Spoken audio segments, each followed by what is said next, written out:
자, 이번 이야기는 시청자 동네꼬마님께서 찾아오셨습니다. 많은 분들이 원하고 계시죠. 빠르게 만나보도록 할게요.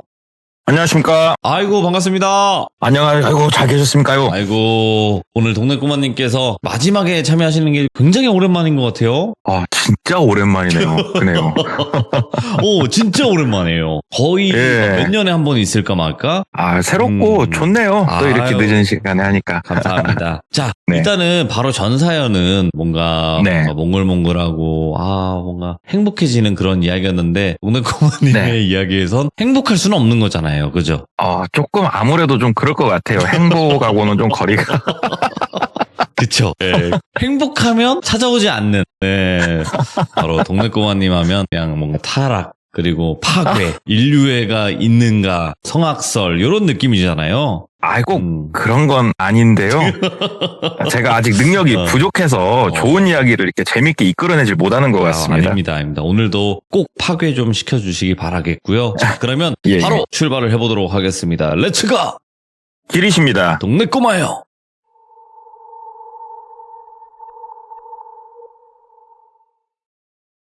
오늘 이야기 같은 경우에는 10년이 조금 넘은 이야기입니다. 그때 당시에 30 후반, 40 초반 나이를 좀 먹었죠. 똘비라고 하는 남성이 있었습니다.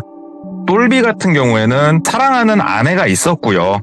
근데 삼신 할머니께서 아직은 때가 아니다라고 하셨는지 네. 조금 노력을 했습니다마는 슬아의 자녀는 없었다고 그러더라고요. 뭐 하나 남부러울 거 없는 그러한 삶을 살 그런 나이잖아요. 열심히 일도 해야 되고. 그런데 똘비의 출근 시간은 아침 11시였습니다. 그리고 똘비의 퇴근 시간은 오후 4시였어요. 그러니까 출퇴근 시간이 굉장히 짧죠. 일하는 시간이 얼마 안 돼요. 왜 그럴 수밖에 없었냐. 5년 전쯤에 사고가 좀 하나 있었습니다. 예. 똘비가 여자친구하고 놀러 가기로 한 거예요. 그래가지고 좀 늦게까지 놀다가 숙소로 가려고 향하는데 엄청 졸리더래요. 되게 피곤했대요. 그래가지고 여자친구가 이제 운전을 해주고 본인은 보조석에서 쿨쿨 자고 있었다고 합니다. 그런데 푹 자다가 눈을 떴을 때는 병원이었고 상황이 어땠냐면은 오른팔은 이때 거의 사용이 불가능한 수준이었고요. 왼쪽 다리는 무릎 위로 절단을 한 상황이었대요. 그리고 어깨도 틀어졌고 허리도 틀어졌고 몸이 진짜로 부서질 대로 부서졌었다고 하더라고요. 이게 이제 왜 그랬나 봤더니 교통사고가 굉장히 크게 났대요. 우리가 잘 때 자더라도 차에서 잘 수는 있는데 안전벨트는 하고 자야 되잖아요. 그런데 똘비가 벨트를 매지 않고 쿨쿨 자고 있었던 거예요. 여자친구는 벨트를 하고 있었고. 그래서 여자친구도 좀 다쳤습니다마는 영구 후유장애가 남을 만큼 여자친구는 다치지 않았었고 똘비 같은 경우에는 지금 들으셨다시피 굉장히 심하게 몸이 부서졌다고 하더라고요. 그럼에도 불구하고 여자친구가 지극정성으로 간호도 해줬고 어떻게 보면은 사랑하는 사이에 의리라고 이제 이야기를 하는데 의리를 지키겠다 이거죠. 그래서 내가 네 멀쩡한 모습만 보고 좋아했던 게 아니고 너라는 사람을 나는 좋아했는데 너라는 사람이 아직 세상에 있기에 나는 너와 함께 하겠다. 그래서 그때 사고가 났던 여자친구가 지금은 와이프가 된 상황이에요. 그래서 너무 고맙죠, 그 마음이. 그래서 여자친구한테 짐이 되기 싫어서 이런저런 일을 해봤대요. 그런데 이야기를 들으시면서 아시겠지만 몸 상태가 어디서 일을 하기가 너무 힘든 상황이었대요. 왼쪽 다리는 의족을 착용을 하고 목발을 짚고 좀 이렇게 걸을 수 있었는데 오른손도 지금 사용이 좀 불가능하다 보니까 일반적인 일을 하기가 힘들어가지고 여러모로 도전을 해봤으나 조금 여의치 않았는데 어떤 분이 도움을 주셔가지고 로또방에서 일을 하게 된 거예요. 로또방은 앉아서 몸이 좀 불편해도 왼팔이랑은 멀쩡하잖아요. 그래가지고 10,000원어치 주세요. 그럼 10,000원어치 드리면 되고 이런 업무를 충분히 할 수 있잖아요. 그런 것들은. 그래서 로또방에서 일을 했다고 하더라고요. 물론 최저시급보다 조금 부족한 돈을 받긴 했지만 돈이 중요한 게 아니었대요. 예. 본인은 집에만 있으면 사람이 진짜로 정신이 피폐해진대요. 그래서 하루에 이렇게 4-5시간이라도 나가서 일을 하고 돈을 벌고 사회생활을 하고 이러한 과정이 정말 중요하다고 그러더라고요. 그리고 와이프는 아침 9시에서 9시 반에 집에서 나간대요. 와이프는 원래 어려서부터 손맛이 그렇게 좋았답니다. 그래가지고 음식점을 창업을 했고 장사가 그래도 나름 잘 됐다고 하더라고요. 그래서 와이프가 아침에 미리 밥을 좀 차려놓고 나간대요. 예. 그러면 똘비는 아침 겸 점심을 먹고 로또방에 출근해서 일을 하고 퇴근하고 집에 와서 저녁 차려 먹고 쉬고 있으면은 와이프가 10시에서 10시 반 사이에 집에 온다고 그러더라고요. 그래서 뭐 다를 거 없는 그런 쳇바퀴 도는 삶을 쭉 살았대요. 그리고 와이프가 뭐 괜찮았대요. 본인이 그렇다고 해가지고 뭐라고 하는 것도 없고 했는데, 사람이라는 게 좀 그래요. 항상 이렇게 쳇바퀴 도는 삶을 살다 보면은 부부 사이도 뭐 저도 그렇지만 아내하고 싸울 때도 있는 거고 또 둘이서 좋을 때도 있는 거고 우리 그렇게 살잖아요, 다들. 근데 아무래도 이게 사람이 그렇답니다. 내가 지금 몸이 좀 이렇게 아프다 보니까는 한번 싸우게 되면은 스스로가 많이 위축되는 느낌을 받는데요. 그리고 와이프도 조금 더 뭐라고 해야 될까? 너무 기세등등한 느낌이라고 해야 될까? 그러니까 본인 스스로가 그렇게 조금 안 좋게 생각하는 걸 수도 있어요. 스트레스를 좀 받았대요. 어디서 또 스트레스를 받았냐? 와이프는 어찌됐건 식당에서 일을 하고 나가서 사람들을 만나고 그리고 회식도 하고 해요. 그런데 집에 있으면 와이프가 오빠 하면서 누구랑 통화를 그렇게 깔깔깔깔 웃으면서 너무 즐겁게 막 통화를 하고, 본인이 가서 뭐 누구야? 뭐 친구야? 아는 사람이야? 물어보면은 뭔 상관이래? 이렇게 대답을 하고 와이프가. 그런데 여기서 더 캐묻기에는 또 뭔가 조금 긁고 이런 조금 약간의 자격지심이죠. 그런 것도 있었고. 하지만 뭐 가정이 쭉 유지가 되고 있었는데, 네. 하루는 로또방에서 10,000원이요? 그러면 5,000원이요? 그러면 딱 이렇게 주고 그러고 있었는데 10,000원이요? 글더래 여성분이. 그래가지고 쳐다도 안 보고 예 하고 10,000원 받고 쭉쭉 뽑아가지고 이렇게 주고, 그런데 어디 몸이 조금 불편하세요? 그러면서 이렇게 묻더래요. 근데 이게 좀 그렇답니다. 당연히 딱 봐도 약간 본인 행동이 부자연스러우니까 그럴 수는 있다 손 치여도 그렇게 말을 하면은 조금 싫었대요. 솔직히 싫은데 얼굴을 이렇게 보고 뭐대 하고 이야기를 하려고 하는데, 본인하고 비슷한 나이 또래 정도 돼 보이는 여성분이셨는데 되게 얼굴이 이쁜 게 아니고 좀 뭐라고 해야 될까, 해말 같대요. 그냥 조금 밝은 느낌이었대요, 얼굴이. 그래서 얼굴을 보는데 조금 뭐라고 해야 될까, 화 같은 게 안 나고 좀 기분이 좋았대요. 그래가지고 예 뭐 어떤 것 때문에 그러세요? 그러니까는 아니에요. 그런데 저 자주 왔었는데 몰라보시네요. 글더래요. 그래가지고 자주 오셨어요? 왜 몰랐을까? 그러니까는 그런데 몇 살이세요? 글더래요. 그래가지고 예 나이 많아요. 30 후반 40 초반 좀 먹었습니다. 얘기를 하니까는 어머머머머 그렇게 안 보이는데 와 진짜 동안이시다 그러면서 되게 칭찬도 해주고 옆에서 막 수다를 떨어주더래요. 정말 오랜만이었대요. 이렇게 누군가와 바깥에서 수다를 떨고 이야기를 하고 서로 웃고 이런 게 정말 오랜만이었대요. 마지막 기억이 언젠지 생각도 안 날 정도로. 근데 이 여성분이 단골은 단골이었나 정말 자주 오셔가지고 어쩔 때는 3시간씩 옆에서 같이 떠들어주고 일도 도와주고 그러시더래요. 그래서 친해졌대요. 친구가 된 거죠. 이야기를 하다 보니까 본인보다 2살 어렸대요. 그래가지고 이 여성분이 오빠 하면서 일도 도와주고 옆에서 말동무도 해주고 그러다가 저녁 같이 먹자고 그래가지고 퇴근하고 같이 저녁밥도 먹고. 그런데 똘비는 뭐 우리가 생각하는 이 여자를 사랑하고 이런 감정은 없었다고 그러더라고요. 그냥 정말 오랜만에 느껴보는 사람과의 대화, 이성과의 대화 이런 게 너무 좋았대요. 해맑게 웃으면서 좋은데 와이프도 뭔가 가게를 좀 더 확장 오픈한다고, 장사가 잘 돼서. 그래서 똘비가 속으로 생각을 했대요. 야, 뭐 와이프 일도 잘 풀리고 나도 이렇게 말동무도 생기고 참 좋다. 일들이 참 잘 풀려가는구나. 이렇게 느낀 지가 한 3달이 채 못 됐을 때 자는데 크크크크 하고 이렇게 우는 소리가 들리더래요. 숨죽여서 우는 거 있잖아요. 그래가지고 자다 말고 이게 뭔 소린가 하고 옆을 봤더니 와이프가 옆에 없더래요. 그래가지고 몸을 일으켜가지고 밖에 이렇게 보니까는 거실 쪽에서 소리가 나더래요. 그래가지고 낑낑대고 옆에 뭐 찰 거 차고 거실 쪽으로 좀 나가봤답니다. 그러니까 와이프가 화들짝 놀래면서 휴지를 막 감추더래요. 봤더니 와이프가 혼자 막 울고 있었던 거예요. 왜 그래? 당신 무슨 일이야?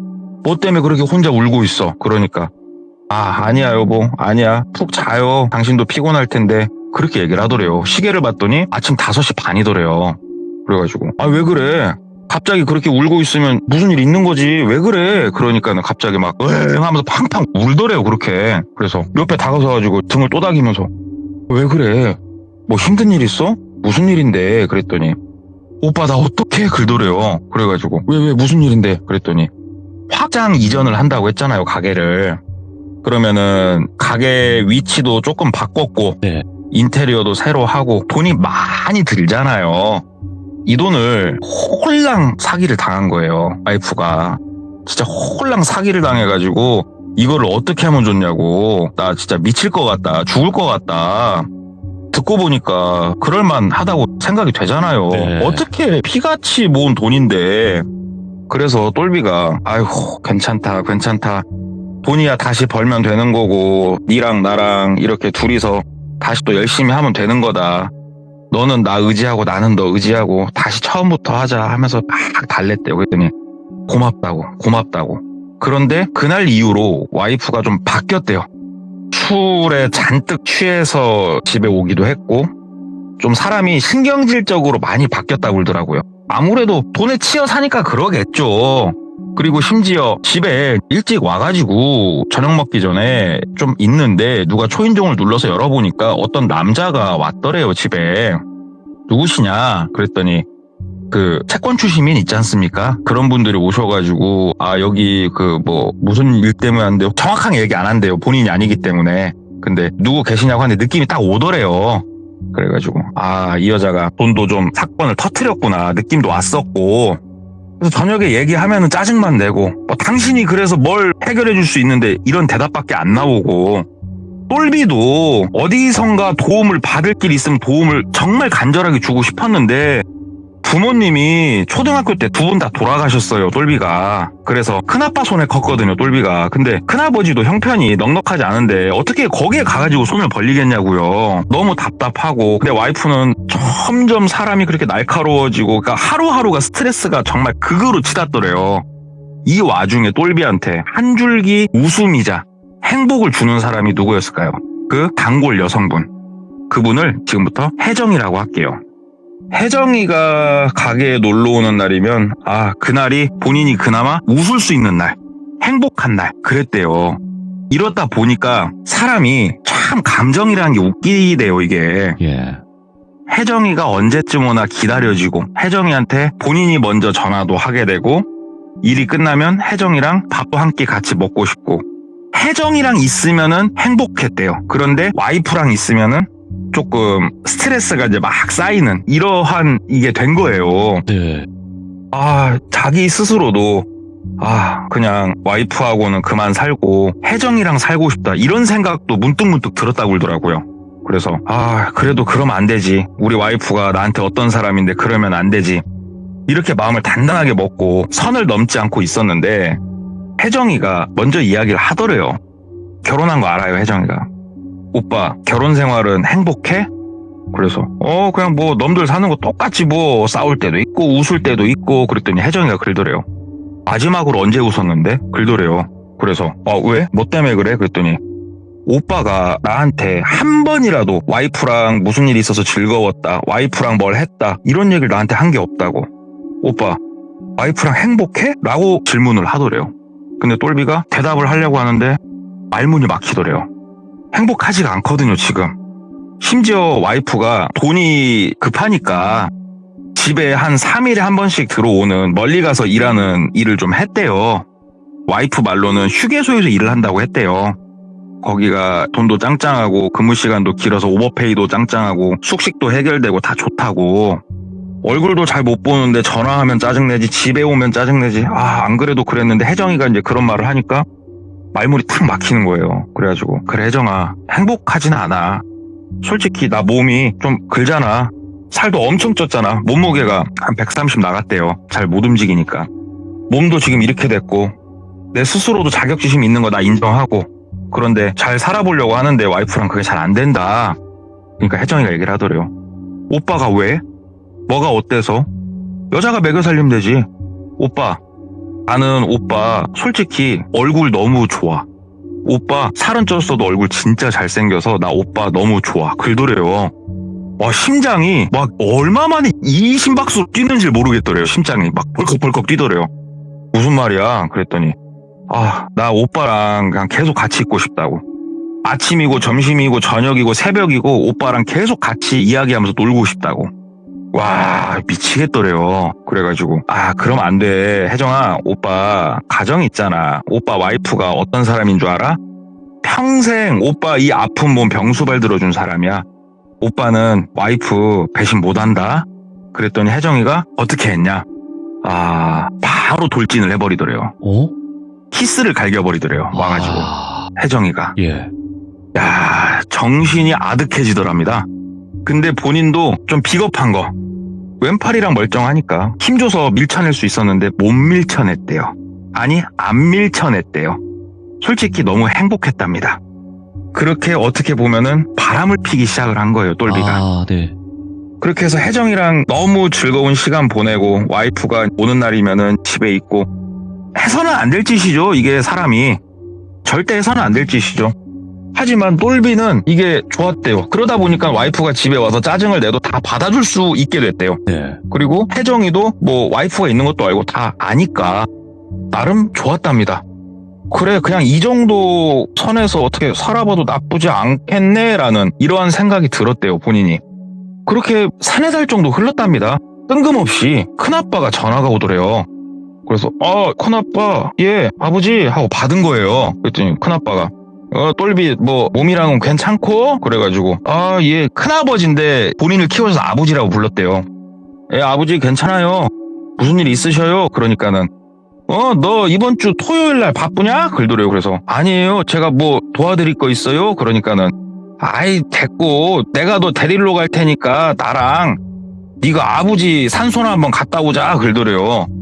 그래서 왜요? 왜 아버지 산소는 왜 갑자기? 그러니까는 그냥 문득 마지막으로 간 게 언제예요, 이놈아? 그러더래요. 생각을 해보니까 안 간 지가 정말 오래됐더래요. 그래서 정말 오래됐네요. 그러니까는 큰아버지가 야, 임마, 네 아버지가 임마 영혼이 돼서라도 네 얼굴 한번 보고 싶어도 니네 집을 몰라서 못 찾아갈 것이다, 이놈아. 인사도 드리고 사람이 그렇게 살아야지. 에라이 자식아, 토요일날 개소리하지 말고 10시까지 앞으로 갈 테니까 기어 나와. 그러더래요. 그래서 예, 알겠습니다 해가지고 토요일날 큰아버지 차 타고 정말 오랜만에 아버지 묘소에 가서 술도 쳐드리고, 아버지 묘소가 막 산을 타야 되고 그런 건 아니었대요. 술도 치고 향도 올려드리고 그 다음에 가져온 음식도 좀 드리고 절도 하고 뭐 그렇게 했답니다. 그리고 그날 밤, 정확하게 그날 밤, 와이프는 없었고 집에서 그때는 혼자 잤대요. 혼자 자는데 꿈을 꾼 거예요. 꿈을 꾸는데 어떤 아저씨가 꿈속에서 똘비 안녕 하면서 머리를 쓰다듬어 주시더래요. 근데 쓰다듬어 주는데 되게 따뜻했대요. 그 손이 되게 아련하고 정말 좋았대요. 이 아저씨 누구지? 그러면서 어쩐 일이세요? 그러니까 아저씨랑 우리 텔레비전 볼까? 그러더래요. 꿈속에서. 그래서 텔레비요? 그 주변을 보니까는 TV가 있는데 진짜 옛날 TV 있잖아. 우리 브라운관 TV. 옛날 그 TV를 이렇게 틀더래요, 아저씨가. 그러면서 아저씨랑 영화 한 편 보자. 우리 재밌는 거 있어 하고 옆에 본인을 앉히고 이렇게 영화를 봤대요. 근데 영화 내용이 좀 특이했대요. 남녀가 차를 타고 운전을 하고 가는 길이었는데 여자가 운전을 하고 있더래요. 근데 교통사고가 팍 하고 나더래요. 그리고 여자가 차에서 내리더랍니다. 그리고 맞은편 차량, 사고가 같이 난 차량에서도 남자가 2명이 내리더랍니다. 그리고 보조석에 정신을 잃고 있는 남성을 바깥으로 끄집어 빼더랍니다. 그리고 체크하고 뭔가 양보를 주사하는 것 같기도 하고 어떠한 제스처를 취하더니 차로 사정없이 밟더랍니다. 왼쪽 다리와 오른쪽 팔, 이쪽을 대각선으로 밟고 훑트더랍니다. 바퀴로. 이거를 꿈속에서 브라운관 영화로 본 거예요. 그걸 보는데 꿈속에서 너무너무 무섭더래요. 이게 우리 뭐 일반적으로 극장 가서 영화 볼 때 뭐 자동차 사고 나는 장면도 보고 더한 장면의 막 영화도 우리가 보잖아요. 그러면서도 나이 먹고 아우 무서워 그러진 않는데 꿈속에서 그걸 보는데 막 온몸이 사시나무 떨리듯이 떨면서 너무 무섭더래요, 그 영화가. 그렇게 그 꿈속 영화에서 그 조수석에서 뺀 남자를 그렇게 난자를 하더니 서로 인사를 하고 남자들은 차를 타고 떠나더랍니다. 그리고 여자는 다시 운전석에 들어가서 머리를 핸들에다 박더니 가만히 있더래요. 그렇게 이 영화가 끝났대요. 그리고 고개를 돌려서 아저씨를 바라봤더니 아저씨가 얼굴이 범벅이 돼서 울고 계시더랍니다. 아저씨 왜 울어요? 그러니까 본인도 지금 꿈꾼 본인은 나이가 거의 40인데 꿈속에서는 어린아이였대요. 아저씨 왜 울어요? 그러니까는 아저씨가 아무 말 없이 계속 울고 계시더래요. 그리고 꿈에서 깼대요. 꿈에서 깼는데 와 이거 뭐라고 해야 될까? 꿈이 너무 생생하더랍니다. 근데 그 꿈속에서 봤던 영화가 자꾸 머리에서 맴돌더래요. 그리고 그 느낌이었대요. 머릿속 우리의 뇌의 저 깊숙한 곳에 우리 마치 쾌변으로 내가 몰랐던 기억, 전생 뭘 끄집어내는 것처럼 예. 어떠한 기억이 머릿속에서 조각 몇 조각이 나오더래요. 그런데 헷갈리더랍니다. 내가 너무 꿈을 현실같이 꿔서 이러한 기억의 조각들이 튀어나오나라는 느낌이었대요. 그렇게 일주일 열흘의 시간이 흘렀을 때는 이거는 꿈이 아니구나라고 느꼈대요. 무슨 일인가 있었구나 지금. 그날 교통사고가 그냥 난 게 아니었구나. 그런데 그날의 사건을 어떻게 확인을 해봐야 될까? 확인해 볼 수 있는 게 없어요. 너무 답답한 마음에 아예 연락을 다 끊고 살았죠. 주변 사람들하고. 몸도 그렇게 다쳤고. 똘비가 소시적에 음악홀에서 좀 일을 했습니다. 웨이터로. 해당 음악홀 자리를 찾아갔대요. 그런데 물론 바뀌었더랍니다. 시간이 지났으니까. 그런데 근처를 막 보다 보니까 그때 있었던 노래방 하나는 그대로 있더래요. 저 노래방 사장도 나 알거든. 그래서 그 아픈 몸을 이끌고 노래방을 올라가서 물어봤대요. 사장님 저 기억하시냐고. 근데 못 알아보더래요. 저 앞에 돌비 음악홀 옛날에 웨이터 했던 똘비 기억 못하세요? 맨날 와서 저 노래도 부르고 사장님이 저 술도 주시고 했더니 야 너 왜 그래? 하면서 막 놀리시더래요. 그래서 사장님 다름이 아니고 나 일할 때 음악홀 사장님 혹시 연락처 있으시냐고 그랬더니 연락처를 주시더래요. 그래가지고 전화를 해서 뭘 물어보려고 했냐면 이 사장님이 음악홀 사장님이 쉽게 말해서 조금 어둠의 세계에 계신 분이에요. 그래서 똘비가 기억의 단편이 사고 낸 이 차량에서 내린 남성 2명이 일반인이 아니다는 느낌을 너무 강하게 받았던 거예요. 자기 기억 속에. 그래서 이 음악홀 사장님한테 얘기를 했대요. 사장님 나 이래저래서 꿈을 꿨는데 이게 꿈이 아닌 것 같다. 내 기억의 단편이 지금 안에서 튀어나왔다.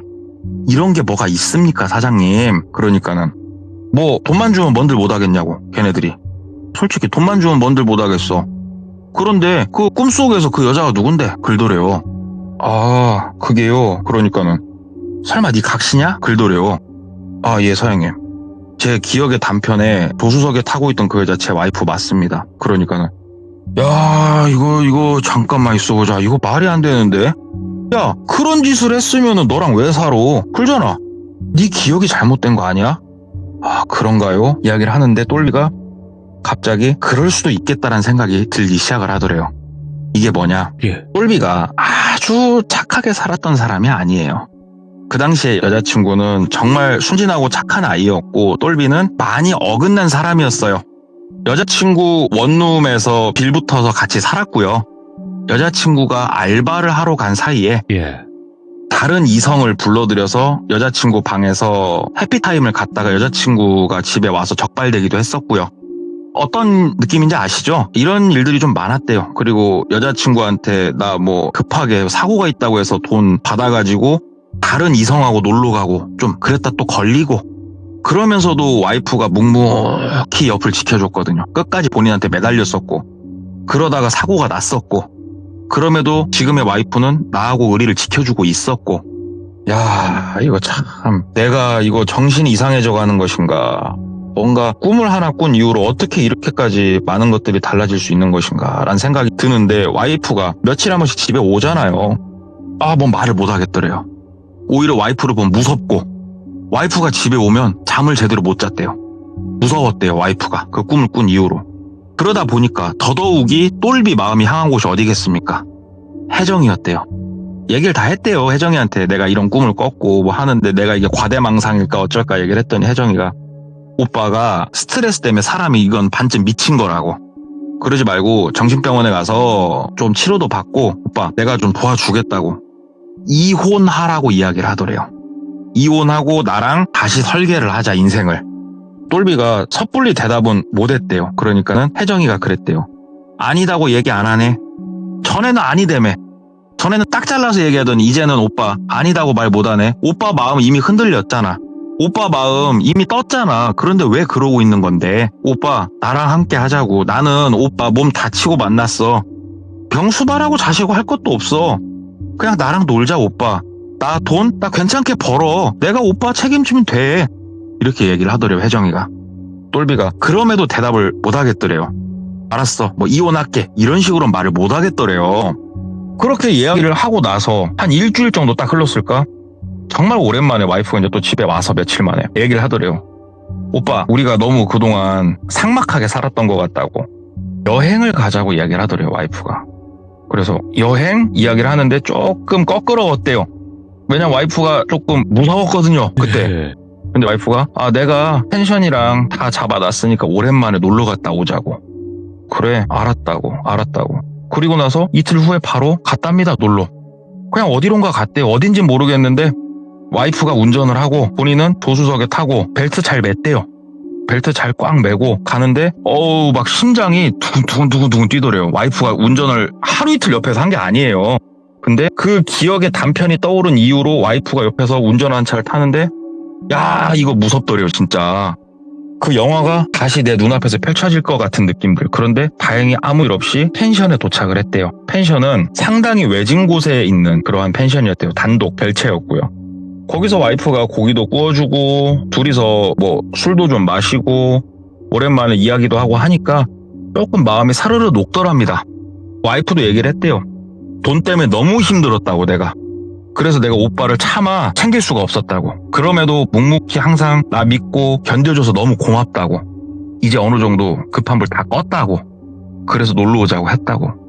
너무 좋다고. 그렇게 얘기를 하고 술 먹고 분위기가 조금 좋은데 와이프가 장난치다가 아우 더러워 그러더래요. 뭐가? 그러니까는 뭐야 내가 신경 못 써주니까 아우 귀 속에 귀팝이 왜 이렇게 많아 그러더래요. 그래서 그래? 하면 손으로 막 후볐대요. 그러니까 아유 더러워 후비지 마 일로 와. 그러더니 그 여성 용품 이렇게 담은 파우치에서 막 뒤지더니 귀 후비개를 이렇게 빼더래요. 그래서 오빠 여기 누워 하면서 본인 앉아가지고 허벅지를 탁탁 치더래요. 그래가지고 똘비가 와이프 허벅지에 이렇게 귀를 대고 누웠대요. 이렇게 귀팝을 조금 파면서 아우 이것 봐 이거 왕건더기 나왔다 하면서 옆에다 놓고 또 이렇게 파주다가 잠깐만 그러더니 부시락 하더니 한참 뭘 똑똑똑똑 소리 나더니 리릭 하고 소리가 나더래요. 보니까 핸드폰으로 어디든가 전화를 건 거예요 지금. 그리고 한 뼘 통화를 눌렀는지 뚜뚜 하고 신호음이 들리더래요. 네. 그 상태로 놓고 귀를 이렇게 더 파더래요. 여보세요? 하고 어떤 여자가 받더래요 전화를. 그러니까 와이프가 잘 지냈어? 그러더래요. 똘비는 누워서 있는데 이 전화기 너머 들리는 여자 목소리가 되게 낯익었대요. 뭐지? 하고 있는데 귀를 후비는 귀기를 조금 더 깊이 쑤셔 넣더랍니다. 어떻게 잘 지냈냐고. 그러니까는 수화기 너머에서 잘 지냈어요 라고 존댓말을 하더래요. 근데 목소리가 혜정이랑 너무 똑같았대요 진짜. 똘비가 아씨 뭐지? 하고 이렇게 조금 움직이려고 하는데 그 귀 속에 있는 귀기를 딱 안쪽에다 붙이더래요. 아프더래요. 이게 못 일어난답니다. 귓구녕에다가 그렇게 딱 넣어놓으니까 허벅지에 딱 머리 붙인 상태에서 일어날 수가 없더래요. 와이프가 가만히 있어 그러더니 혜정씨 그러더래요. 똘비가 누워가지고 온몸에 소름이 돋더랍니다. 그러니까 수화기 너머에서 네 어떻게 말을 해봐요. 그러니까 혜정씨가 수화기 너머로 예 말씀 주신 그대로입니다. 정신 못 차렸습니다 라고 대답을 하더래요. 그러니까는 와이프가 고맙습니다 하더니 끊더래요 전화를. 귀에다가 귀기계를 탁 넣어놓은 상태에서 야 이씨 놈아 그러더래요. 욕을 하더래요 와이프가. 똘비가 누워가지고 몸이 달달달달 떨리더래요. 너는 그 버릇 아직도 못 고쳤냐? 야 이 짐승 같은 새끼야. 내가 너 그래 사람은 고쳐 쓰는 거 아니라고 했는데 혹시나 네가 달라졌나 했지 나는 하면서 이 귀기계를 조금 더 힘을 주는데 너무 아프더래요 귀가.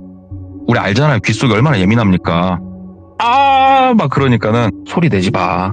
너는 인생을 어떻게 너는 구제가 안 되는 새끼구나. 너란 새끼는. 가만히 있어. 가만히 있다가 너는 오늘 그냥 죽자. 그러더래요. 똘비가 여보 왜 그래? 여보 여보 내가 잘못했어. 나 아무것도 한 거 없어 여보. 나한테 왜 그래? 뭐 혜정 씨하고 아무 그런 거 없었다니까? 그러니까는 내가 다 듣고 혜정이가 어떤 미친이 너 좋다고 가서 그러고 있냐 병신아 막 글도래요 본인한테. 처음부터 혜정이는 와이프가 보냈던 거였어요. 처음부터. 똘비도 누워가지고 몸은 못 움직이는데 죽을 때 죽더라도 이야기는 해야겠다 싶어서 얘기를 했대요. 당신 혹시 결혼하기 전에 교통사고 그 정말 순수히 교통사고야? 그때 뺑소니였잖아. 예. 그거 순수한 사고였어? 순수한 뺑소니 사고였어 여보? 그러니까는 귀이개가 떨리는 게 느껴지더래요. 그러면서 어디서 무슨 소리를 들었어? 그러더래요. 그래가지고 당신이 그랬지. 그거 당신이 사주한 거지. 당신이 돈 썼어 뭐야. 차에 타고 있던 남자 2명 나 다 봤어. 당신이지. 당신 그때 기절 안 했었잖아. 그런데 나중에 조사받을 때는 왜 기절했다 깼다고 얘기했어. 당신이 그거 한 거잖아. 얘기를 한 거예요 똘비가. 네. 그러니까 귀이개가 막 떨리던 손이 갑자기 딱 멈추더니 이 귓밥하개를 쓱 빼더래요 그냥. 그러면서 너 어디서 들었니? 글더래요 본인한테. 똘비가 후닥닥 앉았대요. 후닥닥 앉아가지고 맞지? 미친. 그래놓고서 왜 나랑 결혼했냐? 너 무슨 생각이야? 얘기를 하니까는 와이프가 얘기를 하더랍니다. 네가 나한테 한 짓은 생각 안 해? 내가 너를 곱게 놔둘 거라 생각했어? 사람을 병신으로 봐도 유분수지. 너는 얼마 못 가서 죽을 거야. 나는 새 시집 갈 거야. 나 준비도 다 끝났다. 내가 멀리 가서 일한 줄 알아니 병신아? 아니 나 행복한 가정이 있어. 야 이 병신아 정신 차려. 너는 안 되겠다. 나 네가 마지막으로 의리 지키면은 그냥 너랑 깔끔하게 이혼하려고 했는데 곧 있으면은 사람들이 올 거야. 글더래요. 그 얘기를 듣는데 이런 미친 하면서 일단 이 자리 벗어나려고 와이프 차가 집에 차가 한 대였는데 우리 그 장애인용으로 개조된 차 있죠. 오, 알죠. 그걸로 개조되어 있는 차에서 본인도 운전을 할 수 있었거든요. 그리고 본인이 뭐 왼손 하나지만 사람이 근답니다. 이 하나로 계속 모든 활동을 하다 보니까는 그 팔 힘이 굉장히 세대요. 그래서 왼팔로 밀어 제끼고 가려고 막 하는데 갑자기 와이프가 와서 의족을 치워버리더랍니다. 일어나기가 좀 많이 힘들었대요. 어쩔 수가 없잖아요, 구조상. 그리고 옆에 에코백 같은 게 큰 게 하나 있는데 거기서 피트병 하나를 꺼내더랍니다. 피트병에 들어가 있는 물 색깔이 약간 노르스름했대요. 와이프가 그걸 막 까더래요. 그리고 본인한테 막 탁탁탁탁 뿌리더래요. 냄새가 나는데 휘발유더랍니다. 그러면서 와이프가 한 말이 아직도 기억이 난대요. 내가 인터넷을 찾아봤는데 불타 죽는 게 제일 고통스럽대. 그러면서 막 찌끌더래요. 막 그게 몸에 막 물이 튀기는데 야 이거 미치겠더래요. 이 여자가 이래놓고서 불 땡기면 진짜 본인은 타 죽게 생긴 거를 본인이 느끼니까. 그래서 답이 없었답니다. 왼팔 하나 멀쩡한 팔로 오른다리 멀쩡한 다리 하나로 온 몸을 최대한 밀어가지고 와이프 쪽으로 반 점프를 하고 왼팔로 와이프 목을 움켜쥐었대요. 와. 성공을 했대요. 그거에 꽉 움켜쥐니까 와이프가 막 바지 주머니에 손을 넣으려고 하더래요. 이때부터는 시간 싸움이다라고 본능적으로 느꼈대요. 내가 목을 졸라서 너를 기절시키는 시간이 빠를까? 네가 호주머니에서 라이터를 꺼내는 시간이 빠를까? 온 힘을 다해서 죽을 힘을 다해서 목을 졸랐답니다. 본인이 막 조르니까는 사람이 본능적으로 막 라이터를 찾다가 손이 위로 올라와서 움켜쥐고 있는 손을 막 띄어내려고 하는데 힘이 안 되니까는 축 처지더래요. 손을 놓고 막 반 기어 나갔답니다. 진짜 막 기어 나가서 차 시동 걸고 황급하게 그 자리를 떴대요. 바깥에 나가서 이걸 지금 신고를 해야 되잖아요. 예. 그런데 처음에는 112 신고 이 생각보다는 머리가 하얘가지고 누군가의 도움이 필요하다고 막연하게 느껴졌대요. 그래서 본인도 모르게 전화한 게 큰아빠였대요. 그 늦은 시간에 전화를 하니까 큰아빠가 전화를 받아가지고 여보세요. 왜 얘기를 하는데 눈물이 막 나더래요. 아버지 죄송해요 저 좀 도와주세요 하면서 막 전화를 했대요. 그러니까 너 이제 왜 그래 왜 그래가지고 아버지 저 좀 도와주세요. 아버지 운전도 못하겠어요. 무서워서 못하겠어요. 막 그러니까는 어디야 너 지금 어디냐 그래가지고 진짜 널러 오셨대요. 널러서 와. 번개같이 널러 오셨대요. 그 친척 형 데리고. 그래가지고 차 여기 한쪽에다 놓으라고 우리 차 타라고 그러면서 차 타고 가면서 뭐 때문에 그냐고 다 얘기를 했대요. 그러니까는 아이구야 그러면서 큰아빠가 한 말이 내가 자는데 꿈속에 죽은 네 아버지가 나오더라. 동생이 나왔다. 내 아들 어디 사냐고. 그래가지고 아니 뭐 내 주소진 찾아봐야 되는데 얘기를 하니까는 내 아들 나한테 한 번만 데리고 와달라고. 꿈속에 몇 번 나왔대. 몇 번 간절히 아버지가 빌더래요. 꿈속에서. 그래서 똘비를 데리고 간 거예요. 와. 그리고 진짜 똘비를 그래서 데리고 간 날 저녁에 똘비가 그 꿈을 꾼 거고, 그 꿈을 꾸고 나서 똘비가 이런 일을 겪을 동안 또 똘비의 큰아빠는 추가로 또 꿈속에서 아버지를 몇 번 더 만났대요. 똘비의 친아빠가 큰아빠, 자기 형이죠. 형한테 무릎을 꿇고 머리를 땅에다 쾅쾅쾅쾅 찌면서 내 아들이 참 나쁜 새끼라고, 참 나쁜 자식인데 진짜 나쁜 놈인데 저렇게 죽으면 안 된다고, 내 새끼라고, 형이 좀 걷어주라고, 제발 부탁한다고 몇 번 꿈에 그렇게 나왔는데 이게 뭔 소린가 했더니 이제 알겠다고. 아이고 참. 그러면서 이제 똘비가 고해성사하듯이 다 얘기를 했대요. 와이프가 저렇게 분노가 있는 이유가 아마 저 여자가 정신적으로 문제가 생겼을 정도로 충격을 받았을 수도 있다, 내 젊은 날에 그러한 조금 그런 것 때문에. 그랬더니 됐고 내가 통화하고 내가 처리해줄게. 너는 어려서부터 내가 키운 내 자식이야. 그러니까 너는 가만히 있어. 그러고 큰아버지가 일을 봐주셨대요. 그런데 여기서 이제 소름이 돋았던 것들이 뭐냐면은 똘비 이름으로 생명보험 같은 게 막 많이 가입돼 있을 거라 생각하시죠? 단 하나도 가입돼 있는 거 없었대요. 단 하나도 가입돼 있는 것도 없었고, 그 와이프는 물론 그렇게 사기를 당해가지고 돈이 없고 그런 적도 없었대요. 그리고 집으로 찾아왔던 채권 출신원 있죠? 그게 와이프의 내연남이었대요. 아. 그러니까 본인을 가지고 아주 이 남녀 한 쌍이 희롱을 한 거예요. 그런데 와이프가 되게 당당했대요. 신고하려면 해보라고. 내가 죽일 거였으면은 생명보험이라도 빵빵하게 넣었을 거 아니냐고, 돈이라도 빨아먹게. 일평생 당신 조카 내가 옆에서 이렇게 수발을 들어줬는데 이제 와서 뭐? 내가 뭐? 사람을 죽여? 웃긴 말 하지 말라고 하면서 오히려 쌍불을 키고 달라들더래요, 여자가. 그래서 큰아빠가 아는 변호사 통해서도 알아보고 했는데 이게 입증이 생각보다 정말 어려울 거래요. 옛날에 사고가 났던 것도 무슨 수로 입증을 할 거냐. 기록 자체를 봐도 여자도 119가 도착했을 때는 기절하고 있었다. 병원으로 이송 중에 여자는 깨어났고 뭐 이런 게 기록에 남나 보더라고요. 이거는 솔직히 힘들다. 녹음 자료 있냐?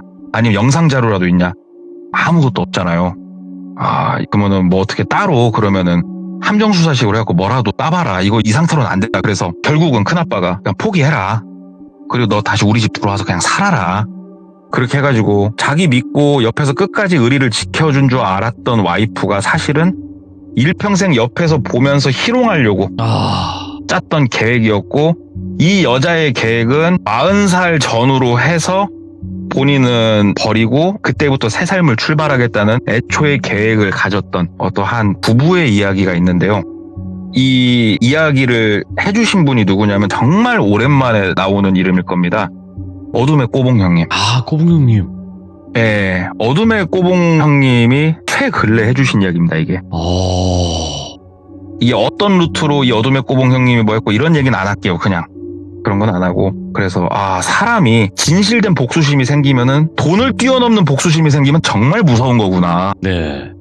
그런 걸 하나 들은 게 있어가지고 가져와 봤습니다.